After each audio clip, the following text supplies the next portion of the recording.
Grégory Joron, on rappelle que ce dispositif sera déclenché localement. Ces 3400 référents atteints aux élus, ce sont en fait des gendarmes ou des policiers déjà en poste qui se verront attribuer une casquette supplémentaire. Est-ce que ça vous semble gérable, cette tâche en plus? Bonsoir.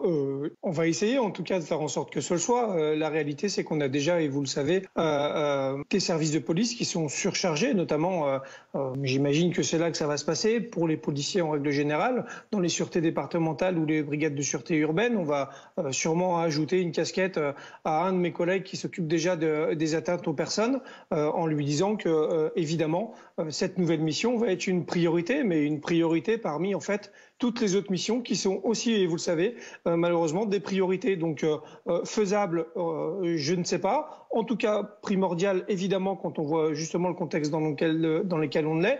Mais il faut rappeler simplement que la police n'est pas une force inépuisable et que malheureusement, son état aujourd'hui fait que forcément, dès lors qu'on ajoute une mission supplémentaire, on peut quand même s'inquiéter sur sa mise en œuvre, malheureusement. On va occuper ces postes. Est-ce que vous pensez que ça doit se faire, par exemple, sur la base du volontariat? Je ne crois pas que ça soit sur la base du volontariat, parce qu'encore une fois, il va falloir avoir des policiers quand même qui soient assez spécialisés, je l'ai dit tout à l'heure, dans les atteintes aux personnes. Donc ce sont souvent des enquêteurs qui ont évidemment des réflexes et d'enquête et aussi d'évaluation des risques, monsieur l'a dit juste avant moi. Donc il va falloir quand même aussi, parce que ça va être une nouvelle mission, qu'on ait un cadre, une doctrine et justement des indications pour savoir quelle va être l'action qu'on doit mener dès lors que des maires vont faire état de leurs menaces et comment ça pourra être suivi aussi en termes opérationnels, parce que évidemment vous imaginez bien que c'est pas mon collègue dans son bureau qui va régler le problème. Il va y avoir aussi évidemment une action de terrain avec de la prévention et de la surveillance, et ça aussi c'est de l'engagement humain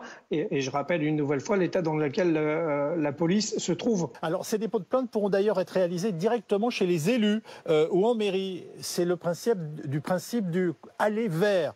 Est-ce que ça vous paraît faisable à effectif constant, puisque ça fait 2 fois que vous nous faites mention des difficultés que connaissent déjà nos policiers? Ça ne nous a pas échappé. Oui, non, ça n'a pas échappé. Mais si vous voyez bien, il y a aussi un parallèle assez évident avec ce qu'on peut développer pour les violences intrafamiliales, notamment. C'est-à-dire que les épouses, malheureusement, qui font l'objet de violences conjugales, ou les époux d'ailleurs, puisque ça arrive aussi, et qui des fois n'osent pas franchir la porte d'un commissariat, des instructions ont été données et une doctrine a été mise en place pour qu'on puisse justement, et que mes collègues puissent justement aller au-devant de ces personnes et de ces victimes pour aller jusque dans leur domicile pour prendre des plaintes. Honnêtement, c'est difficile à suivre parce que clairement, malheureusement, c'est beaucoup de temps, c'est forcément un trajet et forcément, et je le répète, c'est pas, je vais pas le redire malheureusement à chaque fois, mais on a, c'est vrai, une souffrance en termes d'effectifs, notamment dans les services d'investigation qui est réellement plutôt la filière en souffrance absolue aujourd'hui au sein de la police nationale. Et donc évidemment, l'idée est bonne, l'intention tout autant. Pour autant, elle doit toujours se frotter à ce principe de réalité qui est le nôtre, à savoir des services déjà surchargés. Donc on fera au mieux. Malheureusement, tout pèse sur les épaules des policiers demain pour la réussite justement de ce pacte de sécurité prévu par le gouvernement. Alors, autre mesure, le renforcement d'un dispositif alarme élu. Cela concerne notamment la sécurisation du domicile des élus. L'objectif est une prise en charge prioritaire en cas d'appel au 17, après un enregistrement préalable dans un fichier. Grégory Joron, est-ce que ce dispositif peut et va fonctionner?